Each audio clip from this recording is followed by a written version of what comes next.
I want to welcome you to the talk. As you know, today I want to thank first Victor Mo for the Northern California Rheumatology Society for putting this together. I learned a lot. I learned about your stories, so thank you for that.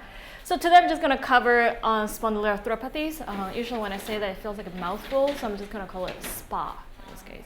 But not about going to a spa, getting your facial or anything in that case. So what is spondyloarthropathy? So usually when people throw terms to me like this, I like to know what is it actually meaning. So I'd like to break down the words. This is a Greek word. So spondylos means spine or vertebrae. Arthro is a joint, and pathy, as we know, is disease or suffering. So this is the disease of the vertebrae and the joints in this case. So it's the most common form of arthritis based on ancient fossil records, meaning that the oldest type of arthritis ever recorded is in the SPA category. And what causes SPA, we don't really know, but there's a strong genetic correlation to the diseases under SPA. So what are diseases that we're talking about? SPA is like a big umbrella, and you have very different diseases that fall underneath.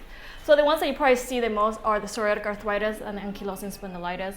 You also have some of the others, such as juvenile SPA that affects children, reactive arthritis, uveitis, and arthritis that are associated with IBD, inflammatory bowel disease. I'm going to focus on most of them. I'm going to focus a lot more on psoriatic arthritis and ankylosing spondylitis because those are the most common they usually see that falls under SPA, right? So when we're talking about gene, what is the gene correlation? The gene HLA is human leukocyte antigen. It's a gene that's mostly correlated with SPA disease, but it depends on the disease that we're talking about. For those patients who are diagnosed with PsA or psoriatic arthritis, about 40 to 50% of those patients will have the presence of this gene. Now, when you talk about ankylosing spondylitis, those who are diagnosed with the disease, 90% of those patients will have this gene. When we talk about the less common forms of arthritis, it ranges from 30 to 80%. But this is not to say that just because you have this gene, you're going to go into developing these diseases. As we know, as Dr. Shibuya mentioned earlier, you have environmental factors that can play a big role in here. So if you go home and start doing your own genetic testing, you can do the little swab and see your genes if you have this. It's not to freak out or anything that you're going to get it, but there's a lot of other factors involved in this development of the disease. So why do we call it SPA? All of the SPA diseases have some common features that some of them they have all of it or part of it. So, but they have some of the commonalities that you find across all the SPA. And there's sacroiliitis, which is the inflammation of the sacroiliac joints. The sacroiliac joints is the joint that it's in your hip bone. So usually you have inflammation in that, which can be detected through MRI, CT, or X-ray.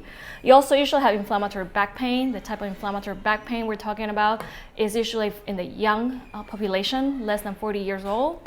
There usually does improve exercise, but does not improve the rest. We're not talking about the kind of back pain that we get after we work out for too long. This is the back pain that occurs when you're resting, essentially.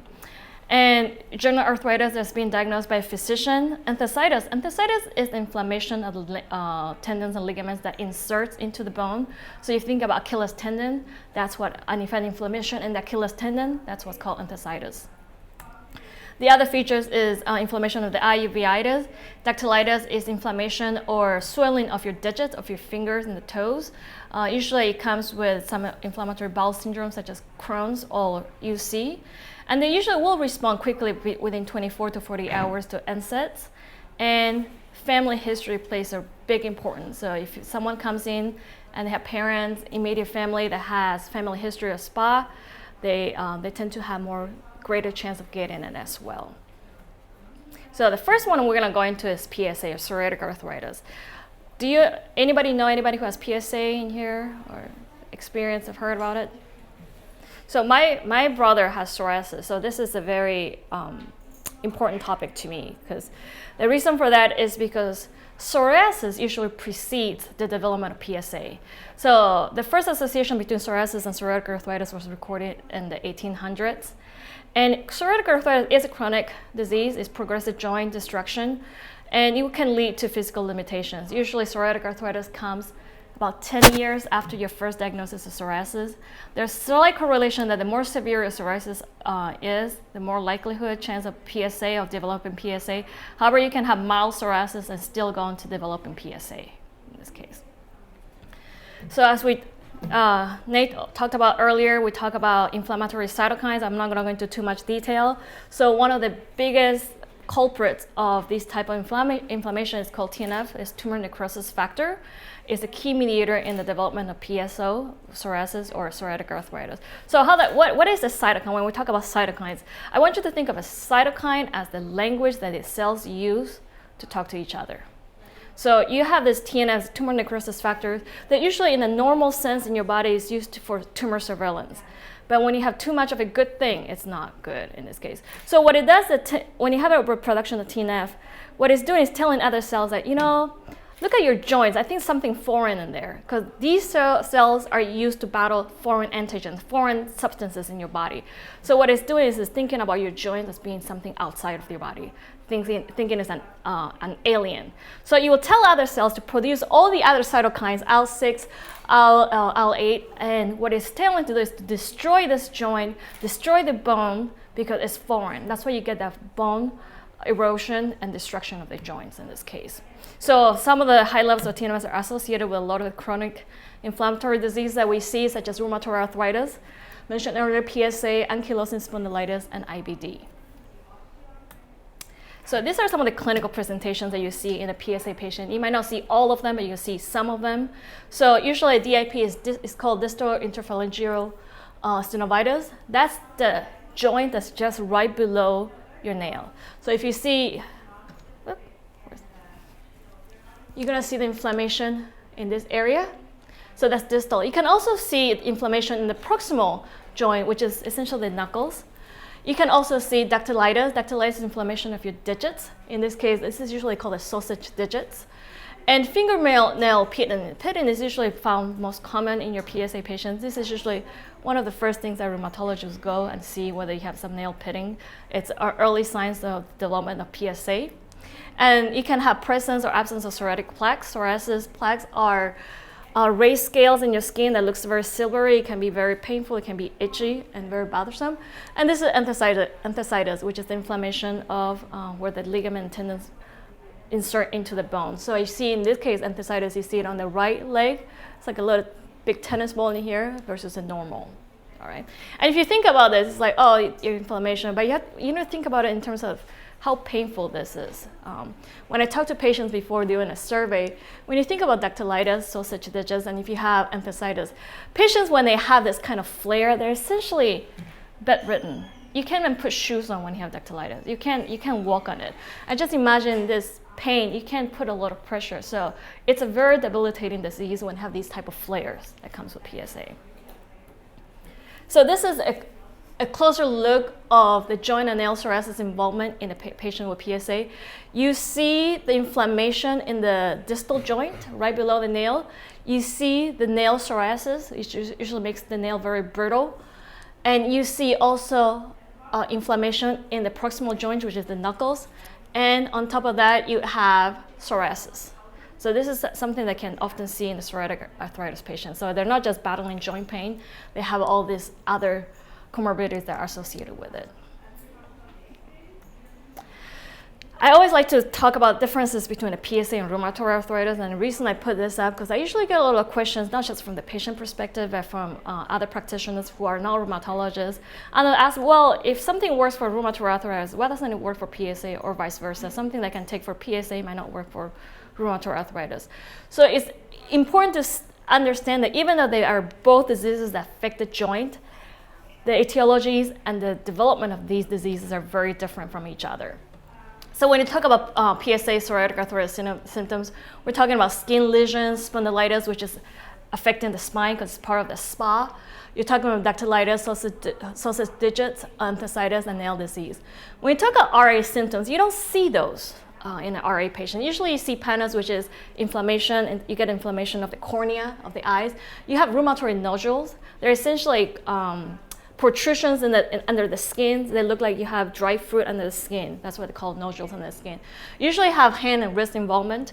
Most often they affect the larger joints of the wrist rather than the distal joints, such as the knuckles and the joints that are below your nail. And it can cause osteoporosis.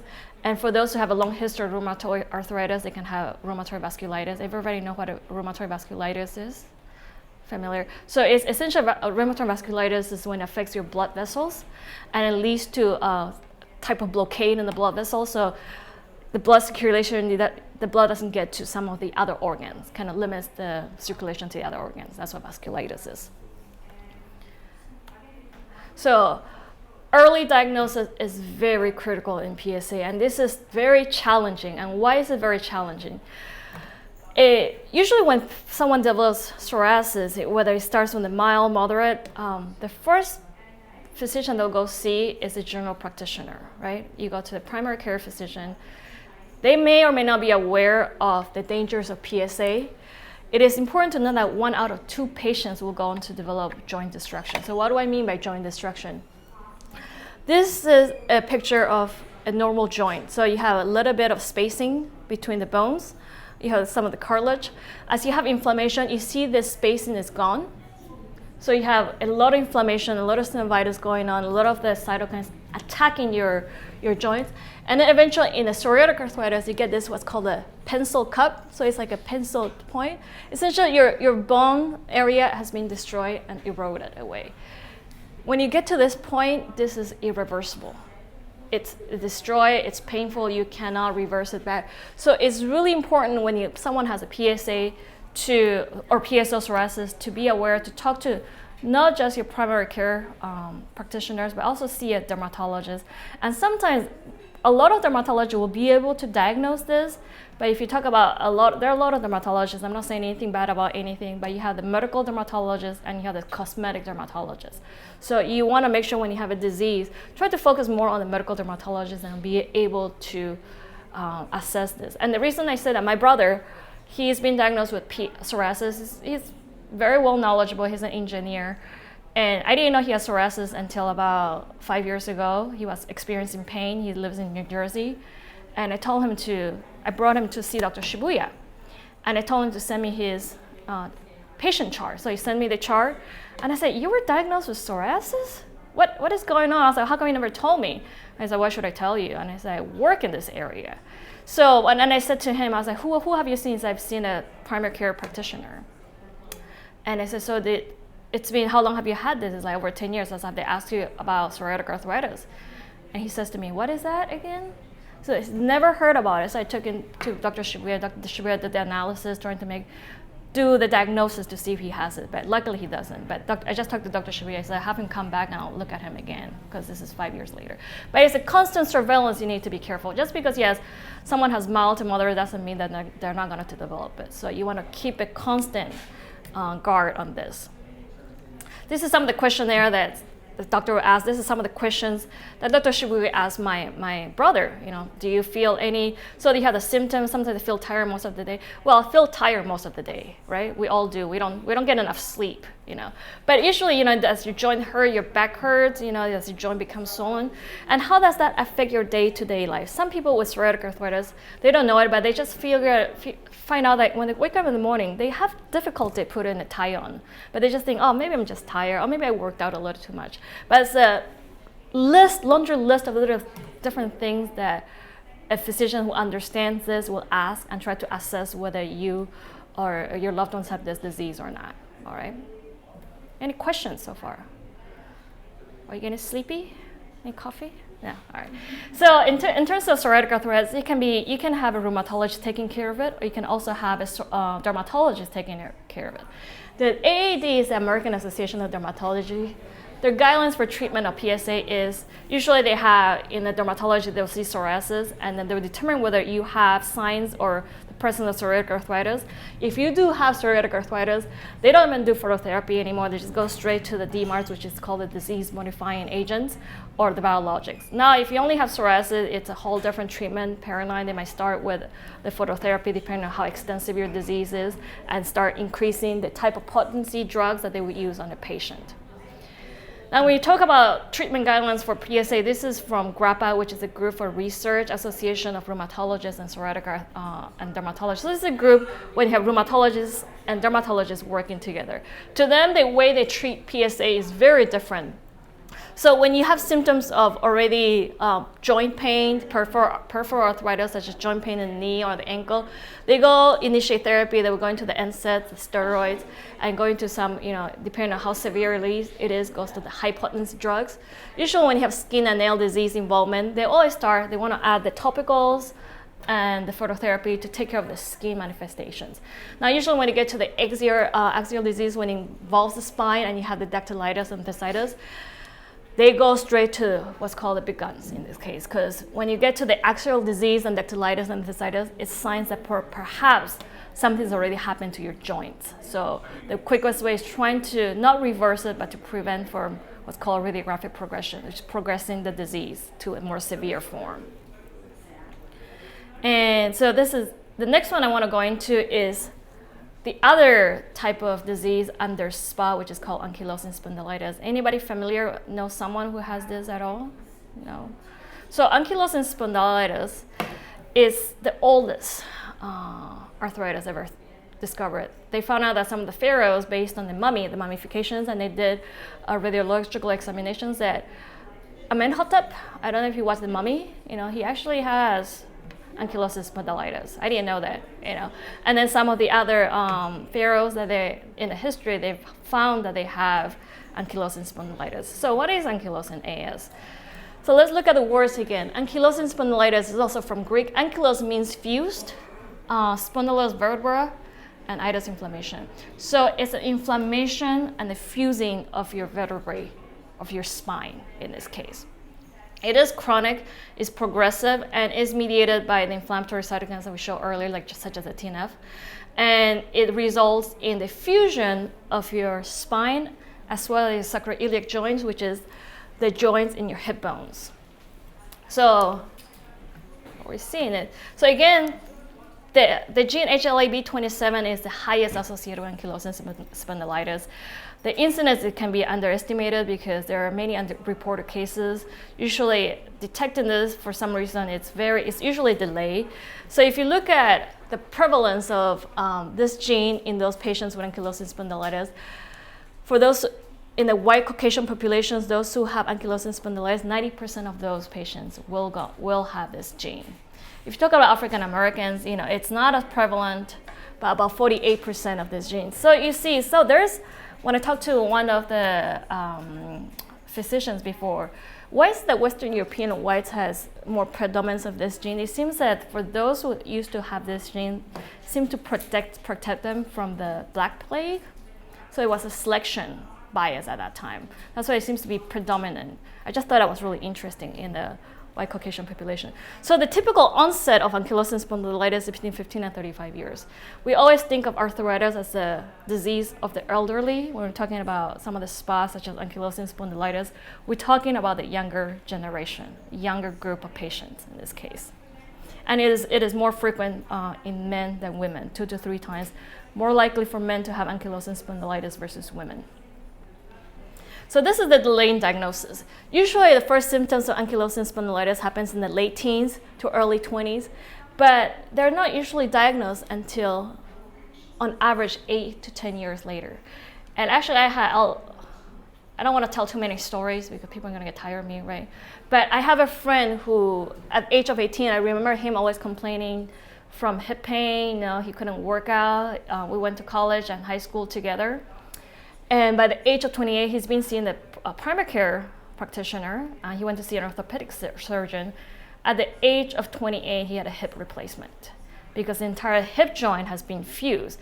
And even after he got the hip replacement, they still didn't know he had ankylosing spondylitis, and he was still having spine pain. So after at the age of 30, he was walking with a cane, essentially. And finally, he moved to the Bay Area, he saw a rheumatologist.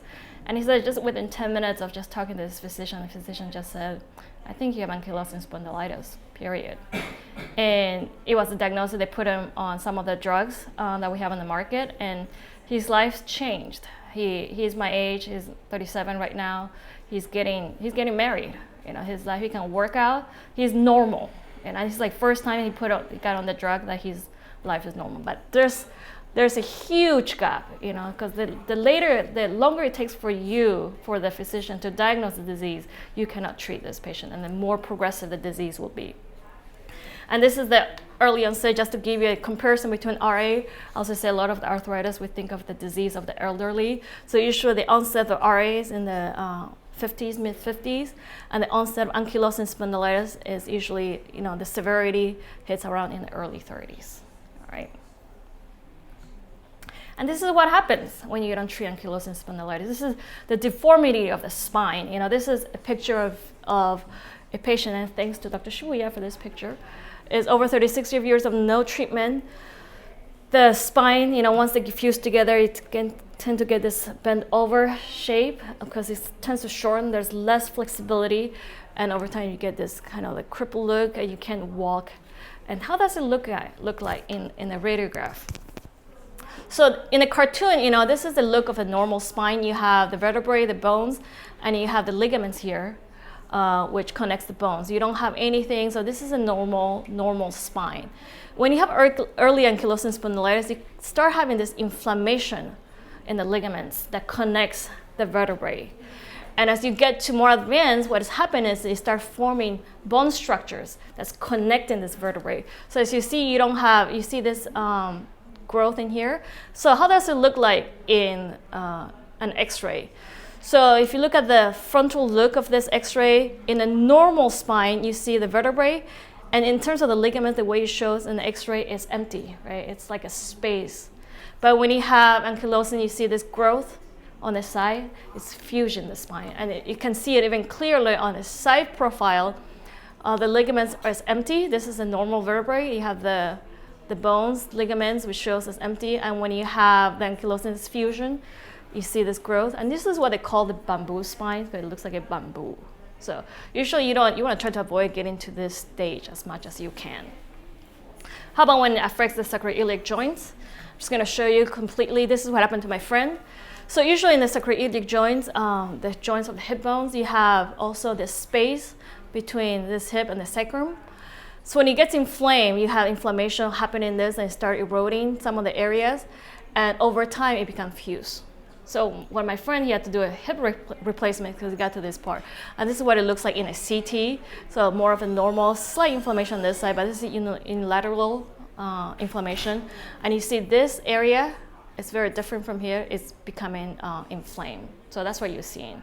I always like to have when I first started in this area, they will show me CTs and X-rays. I have no idea what I was looking at. So you got to show me a normal. I like to look at a normal. What does it look like? Because I get lost. I'm not that smart like Dr. Shibuya, right? So there's not just the joint. There's not just the spine and the hip joint. There's all those other manifestations of ankylosing spondylitis. There are various signatures of the SPA diseases. You can also have enthesitis, as we discussed earlier.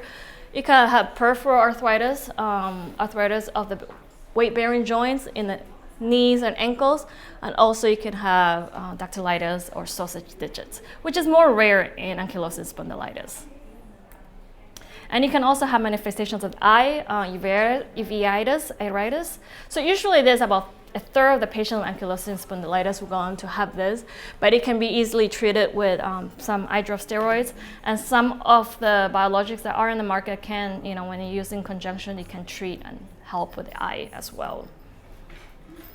Have any questions? We're very quiet. We're good?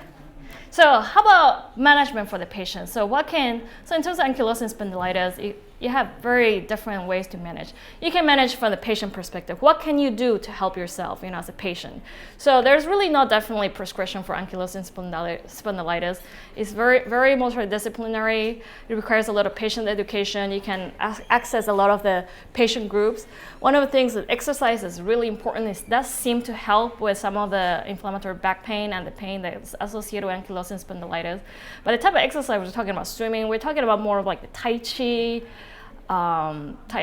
yoga. I don't want you to go out there and start doing CrossFit or anything like that. You want to ease into it a little bit. Physical therapy is good.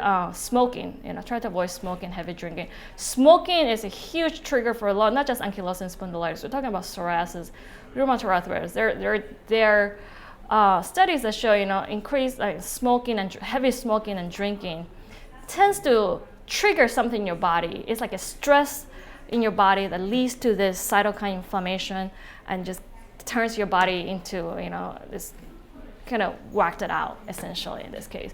So if someone has this type of disease and they're smoking, it's really important for them to understand they need to stop smoking in this case.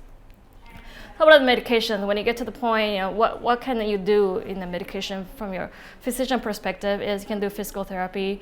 You have some of the NSAIDs, some of the disease-modifying drugs. You can have corticosteroids to something that can ease the inflammation and pain.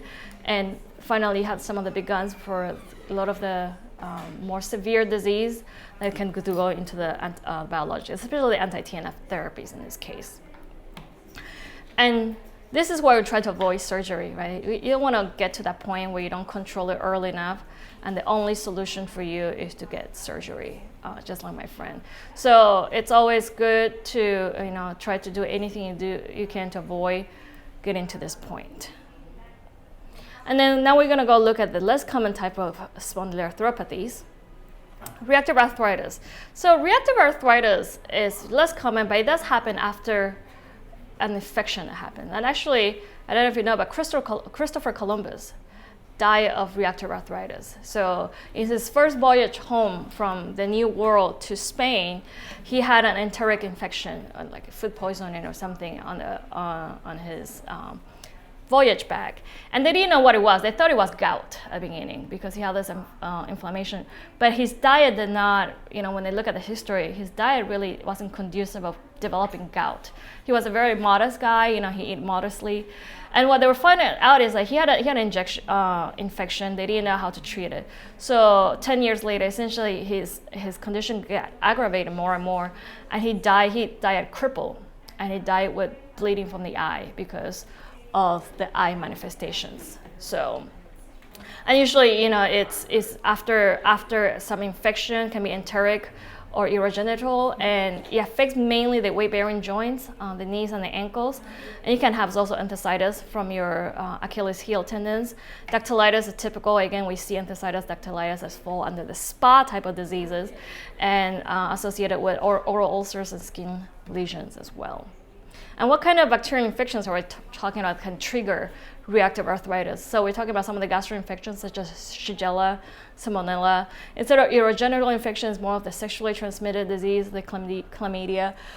Reactive arthritis is something very serious, especially in the HIV community. People with HIV tend to get reactive arthritis as well more often than not. And then respiratory infections such as pneumonia can cause reactive arthritis. So what about the other arthritis? This is enteropathic associated arthritis, IBD. So this is arthritis that come about when someone gets a disease such as Crohn's ulcerative colitis. And it happens to the young population. The peak onset is between 25 to 44 years. And it leads to peripheral arthritis, again, in the knee and the joints. You do get inflammatory spinal pain. One of the signature of enteropathic associated arthritis is buttock pain, pain in the butt. And that seems to be one of the things that kind of distinguishes a little bit. In juvenile spondyloarthropathy, this happens to a very young population. So usually you have a child is asymmetric, meaning that it might happen to only one side versus both sides. Usually happens to the lower extremity, and it happens to very young population, boys aged 7 to 16. It is really important. They usually present with enthesitis or dactylitis. It's really important to follow these patients because this patient will tend to go on to develop ankylosing spondylitis as they get older in this case. All right. And the summary, so SPAs or spondyloarthropathies are forms of inflammatory arthritis. We talked about some of the more common and less common ones.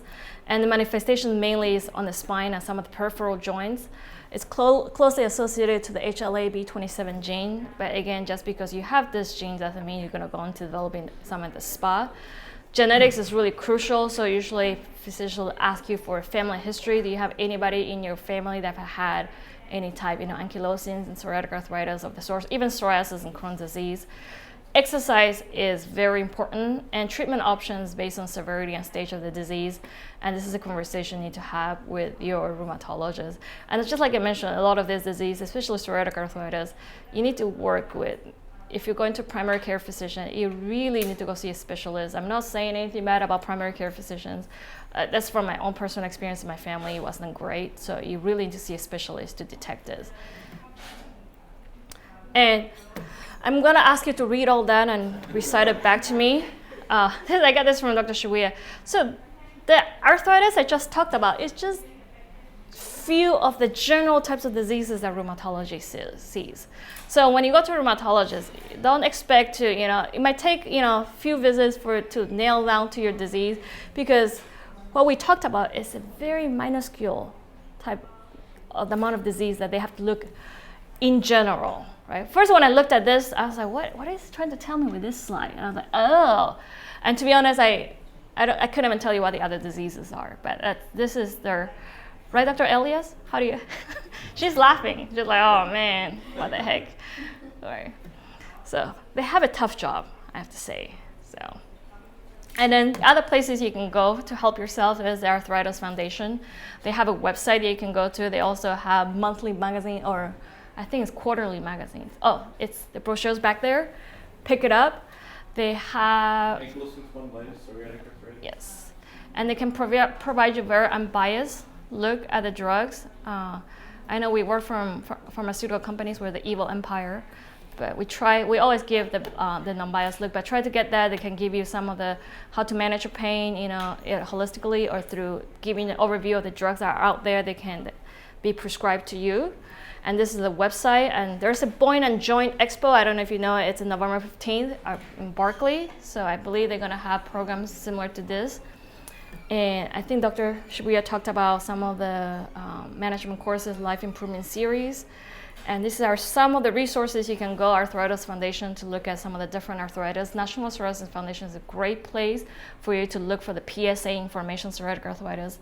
You also have the Spondylitis Association of America, and then Crohn's and Colitis Foundation as well. And of course, if you go to drshibuya.com, you can find a lot of the events that are happening, and he has really good information. And not to forget the Northern California Rheumatology Society as well. And then if you need any more information about this slide, please feel free to email me and ask me anything in terms of what I presented. Any questions? All right.